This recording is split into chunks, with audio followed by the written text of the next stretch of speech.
Right now, Parvasi TV is in conversation with Fraser. We're at the Sheraton Hotel, Toronto, where 25 immigrants have been honored. So, Sean, how important do you feel it is to appreciate and to acknowledge the sacrifices made by the immigrants? Well, look, I think it's essential, but I would frame it not just in terms of acknowledging sacrifices that people have made, but the contributions that people have made.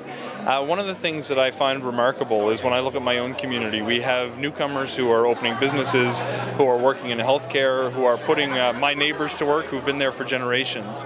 And one of the things that I find so powerful about Canada is that with the exception of Indigenous Canadians, all of our families have come here as newcomers. And what makes you a Canadian to me is not how long your family's been here, but your willingness to give back. And tonight's event, celebrating 25 immigrants who are making exceptional contributions, represents the very best that Canada has to offer.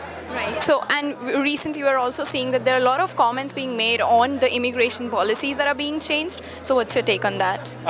On which policies? There's quite a few different ones. Do you have a specific one in mind? I'm talking about the TR to PR being re-implemented this October.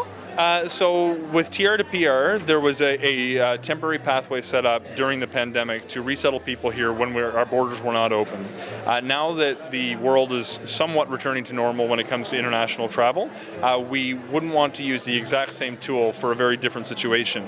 We're working right now with Randeep Sarai, one of my colleagues from British Columbia, who's put forward Motion 44 in the House of Commons, which puts me on a clock to establish a pathway to permanent residency for international students and temporary foreign workers. This is really important. Now, just to dig into the details a little bit, we don't have the ability in Canada within our immigration levels plan to have every single temporary foreign worker and every single international student immediately resettled as a permanent resident. But we're trying to figure out a way how we can make it easier for those who are seeking to come temporarily but may actually want to stay, to not have that be a barrier to their entry to Canada in the first place. It's a complicated issue to try to solve with nuanced policy, but what we want to communicate is that we recognize the value of people who are coming here to study and to work, who make a contribution, and to make it easier for them to see a pathway to permanent residency here in Canada. So does that implicate that with the C-19 bill being in the talk, the previous process of immigration is going to be shut down completely? Oh, no, not at all. In addition to the new flexibilities that are given in Bill C-19, there's quite a few other policies that will continue to exist as they always have. And even within the federal economic streams, there will still be draws through the express entry system that operated the way that they always have. Of course, this is all in addition to the provincial nominee program, to family reunification, to the parents and grandparents stream, to humanitarian cases. What the new flexibilities in Bill C-19 do allow us to have a more targeted draw within the federal economic stream, so we can focus on people who meet certain labor market demands, and we can focus on people who are destined for regions where we have the settlement capacity, so we don't overextend our housing, our social services, our healthcare and educational capacities. So it's a more flexible tool that allows us to more specifically do a draw to meet the needs of the Canadian economy without overwhelming the capacity of Canadian communities. Right. My one last question.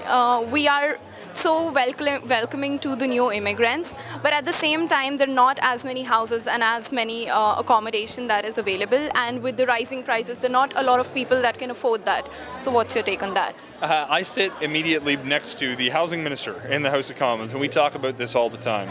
The reality is, if you talk to developers who are actually looking to build out more houses, they'll tell you that the number one constraint to being able to build more houses more quickly is the fact that they don't have access to the skilled labor that they need to help build those houses. So the irony in the question is that we actually need to potentially welcome more newcomers to help grow the construction industry so we can continue to meet the needs of communities. This is a real challenge, though. There is not a silver bullet. We have an enormous national housing strategy with more than $72 billion behind it, and we're putting up housing units in collaboration with CMHC, with provincial governments, with community organizations, and trying to work with other levels of government to make it easier to build houses more quickly.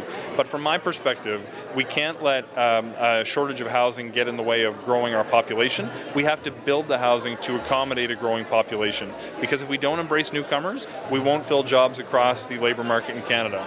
We will continue to see an aging population that makes it harder to afford schools and roads and hospitals. So we need to continue to grow Canada's population. Without doing that, we would be destined for failure. But if we continue to embrace immigration and welcome newcomers to Canada, we will be one of the most successful economies in the world. Thank you so much for talking with us.